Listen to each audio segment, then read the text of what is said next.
Aquarius, hi! Welcome to Mr. Queen PH.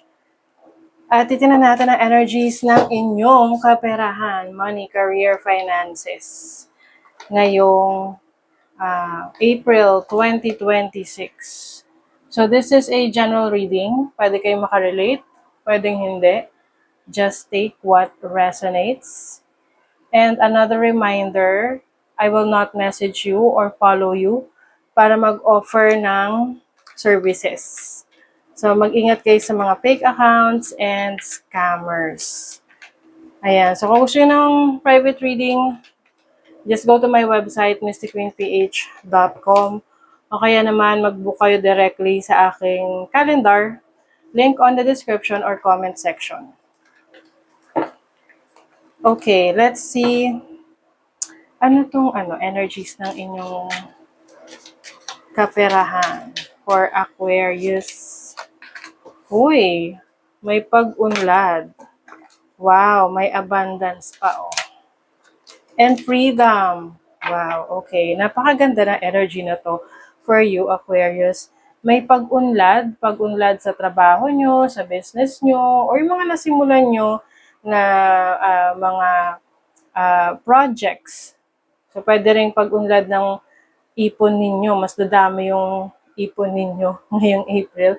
Meron kasing abundance dito sa maraming pasok ng income or ng resources, kung ano yung mga pangangailangan nyo sa trabaho, sa business, sa career nyo. It is going to flow. Okay? And then, meron kayong freedom rito. Kalayaan. Financial freedom. O, diba? Dahil sa abundance na inyong tinatamasa. And itong key, diba? Susi siya, oh. It also symbolizes yung solusyon sa mga problema nyo financially. So, pwedeng iba, may mabibiling bahay, lupa, sasakyan. Okay. Let's see what else. Ooh, you have the 5 of Coins, the Knave of Cups, and the Knight of Swords. So, ito yung sinasabi ko sa inyong solusyon sa financial challenges ninyo. Kung nung mga nakaraang buwan, medyo alanganin ang kaperahan for you, so ngayon, mas maayos na siya. Okay? Mayroon ng solusyon. Maaring merong tutulong sa inyo, offer of help, no? Merong support from someone, or maaring ikaw to na mas nagiging matatag yung inyong yung inyong pangarap. Mas nagiging malinaw sa inyo kung ano yung gusto nyo. And then you have the 2 of Swords and the 10 of Coins. Okay. 2 of Swords, this is about decision. So, maaring meron kang major decision for your career. It's like you are taking a leap of faith, no? Maglalakas loob ka. At yung paglalakas ng loob mo ay magdadala sa iyo ng abundance, stability sa finances mo with the 10 of Pentacles. You also have the 6 of Swords, so you are moving to calmer waters. So, kumbaga, yung challenges tapos na, patapos na, papunta ka na sa bagong adventure mo when it comes to your money, your career, your business. Kaya meron ditong growth. Yung iba, lilipat ng trabaho, lilipat ng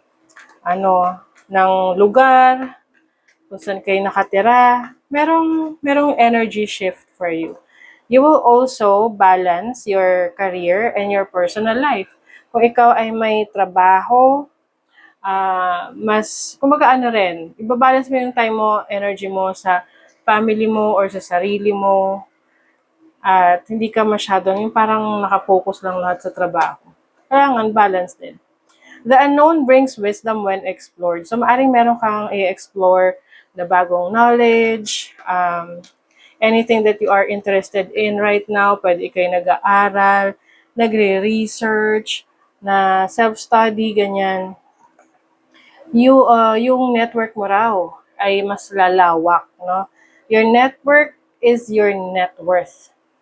Increase your connection to widen your network. So, mas marami kang mga new friends, new connections that will help you grow. Ayan. So, mag-build ka ng network.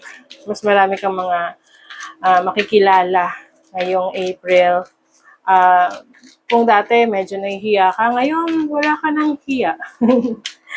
Oo. Kasi, syempre, no, kapag tayo masyadong mahiyain, yung opportunities, nahihiya rin sa atin.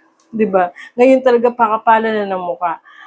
Work flexibility. Some of you, magiging flexible yung trabaho nyo, hawak nyo yung oras nyo, 'di ba? Kaya meron kayong financial freedom. 'Di ba? Ang ganda ng energies for you. I think, 'di ba, ito ang sabi rito, may freedom tapos financial freedom. So talagang yung abundance na ma-experience nyo ngayong April is going to bring you financial freedom. Okay? So that is your reading, Aquarius. Thank you so much. See you again.